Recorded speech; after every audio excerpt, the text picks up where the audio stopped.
8 responses to the phrase, go back to where you came from. 1, oh, you mean Minnesota. In which case, here I am. 2, oh, you mean where I'm really from. In which case, here I am. 3, if this is a reference to my people, then you're gonna have to be a little bit more specific. How about try and go back to St. Paul, or go back to Fresno, go back to Bunby 9, go back to Longgang, go back to San Quang upon taking my advice. Also realize that you're not the first to give the command return to point us in the opposite direction with the barrel of a pistol. Call me Hmong before you call me American, because Hmong is the closest word I know to home for. Do you ever wonder where you come from? Do you find comfort in vague memories of Ellis Island? How many servings from the melting pot did it take for you to arrive this conversation? Maybe you take pride in the Mayflower. Maybe you are an original American.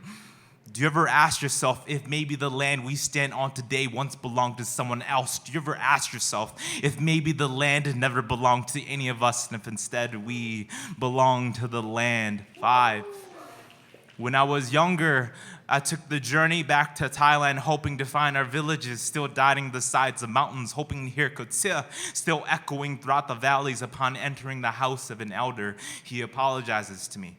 Embarrassed that his youngest son could not introduce himself to me in our language, tells me that if you're all grown up to be anything more than a farmer or a servant in this country, you must learn to leave your language behind. I want to tell this man that throughout my time here, I've never felt so close to where I come from. 6, my mother tells me that before I ever took in my first breath, I was an invisible spirit floating around in the clouds, waiting for a stomach that could paint me pink. My mother tells me that death is a slow journey back, that if not done carefully, we will wander the earth, cursing those still living, but under the watchful eyes of our loved ones, we will always know our way home. 7, for the longest time, I believe that the hummingbird did not possess a pair of feet, instead always existing in a state of mid-flight. How sad, I thought, to always be at the mercy of the wind, to be so close to the earth, yet own none of it.